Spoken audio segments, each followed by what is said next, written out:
ሰላም ቤተሰብ እንዴት ናችሁ? ውድና የተከበራችሁ የፋንትሽ ዩቲዩብ ተመልካቾች ሰላማችሁ ይብዛ ባላችሁበት። እንኳን አደረሳችሁ ለጥምቀተ በዓሉ። እንዴት ናችሁልኝ? ሰላም ነው ወይ? እስኪ የጥምቀት ዳቦን ጋገር አብረን እዚህ ጋር አሁን ከመሻጉቸው ነው። ጥሩ ሆኖ ወቅቶልኛል። ስጋ ቅጠል አለኝ። እኔ በብዙ ጊዜ የምወደው በቅጠል ስለሆነ ነው። ትንሽ አነስ ብሎኛል ግን አብቃቃዋለሁኝ። እዚህ ጋር ባትር አለኝ። እዚህ ላይ እንትን ብዬ ተሳስቼ ዘይት እንትን አልኩት እና ይሄን በደንብ አድርጌ ዘይት ቀብቼዋለሁኝ። እዚህ ላይ እናደርግበታለን። አብራችሁ ቆዩ። ይሄው አሁን በዚህ መልኩ እንትን ብዬዋለሁ። አንጥፌበታለሁ ቅጠሉን ሳሳ ብሏል፣ ግን እዛ ላይ ደግሞ ከላይ እንዳያንሳይ ብዬ ነው። በቂ ነው። አሁን ሊጡን እናደርጋለን። እሺ ቤተሰቦቼ፣ እኔ ተወዳጆች እንደዚህ ታስቀምኩ በኋላ ምን አደርጋለሁ? አሁን እንትን ቅጠሉን ከላይ አደርገዋለሁ። ይሄን ከላይ ያስቀመጥኩትን ማለት ነው። በደንብ ዘይት መቀባት አለበት፣ ግን በኋላ እንዳያስቸግረን ስንልጠው ቅጠሉን በዘይት በደንብ መቀባት አለባችሁ። ከዚህ ካረግን በኋላ ምን እናደርጋለን መሰላችሁ? ለ10 ወይም ለ15 ደቂቃ እናስቀምጠዋለን፣ ፍሩን ሳንለኩስ ማለት ነው።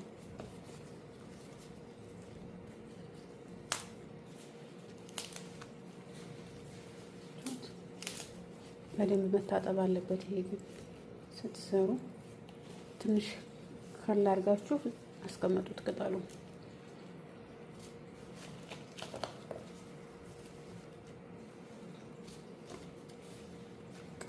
እንደዛ አድርጌ ክድና አድርግና እንዳልኳችሁ ለተወሰነ ደቂቃ አስቀምጠዋለሁ። ትንሽ ብድግ እንደሌለ ማለት ነው።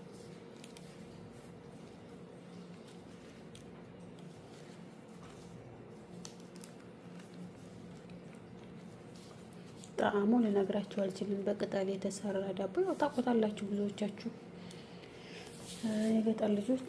በቅጠል እናቶቻችን እንትን ሲሉ በጣም ነው የሚጥመው እና እዛ አረግና እንትን እለዋለሁ፣ አስቀምጠዋለሁ።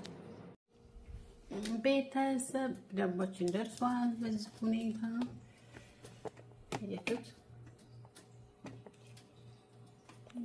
ሲያምር። አሁን ቀስ ብለን እናውጣዋለን። በጣም እንትን ይላል፣ ይፈጃል።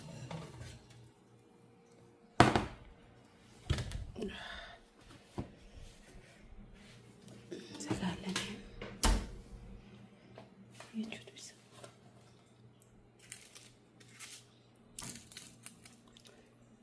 ዋው በጣም ትኩስ ነው። ቆይ ትንሽ በረድ ሲል እንመለሳለን። እስኪ ትንሽ በረደ መሰለኝ። አሁን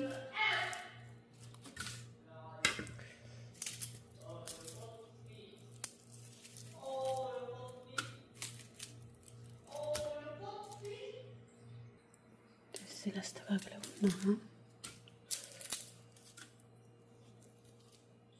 ያችሁት እንዴት ነው የሚያምር!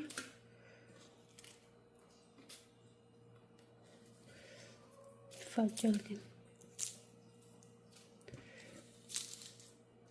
ያችሁ ዘይት ስቀቡት እንትን አይልም፣ አይጣበቅም። አሪፍ ሆኖ ነው እንትን የሚለው። ቅጠሉን ስትጋግሩ ዘይት መቀባታችሁ እንዳትረሱ። እሺ ልገልብጠውና ይሄው በገልባጩ ነው።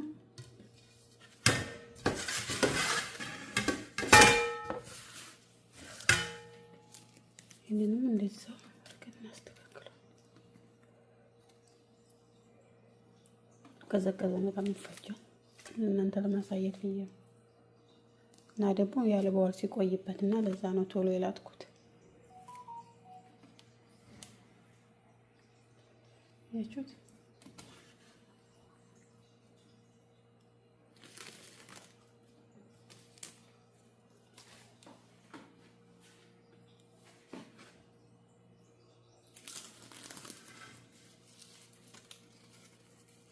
ብታው ደስ ሲል ብታው የሀገር ቤቱ እንዳያበ ቁጭ ነው።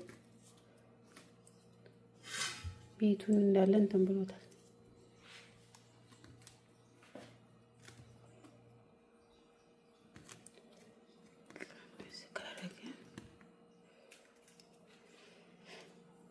ይሄን ይመስላል ሀባይ። ይሄ ከስር ያለው ነው።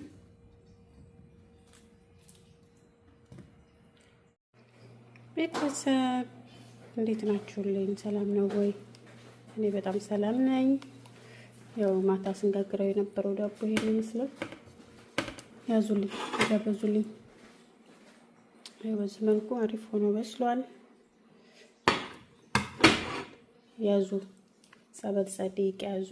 ዛሬ የዓመቱ ቅዱስ ሚካኤል ነው። እንኳን አደረሳችሁ። ሁላችሁም በያላችሁበት የዓለም ዳርቻ ሁሉ ቅዱስ ሚካኤል ይጠብቃችሁ። ቤተሰቦቼ ወዳችኋለሁ። ቪዲዮውን የምታዩ ሁላችሁ ላይክ፣ ሰብስክራይብ በማድረግ አበረታቱኝ። አመሰግናለሁ በጣም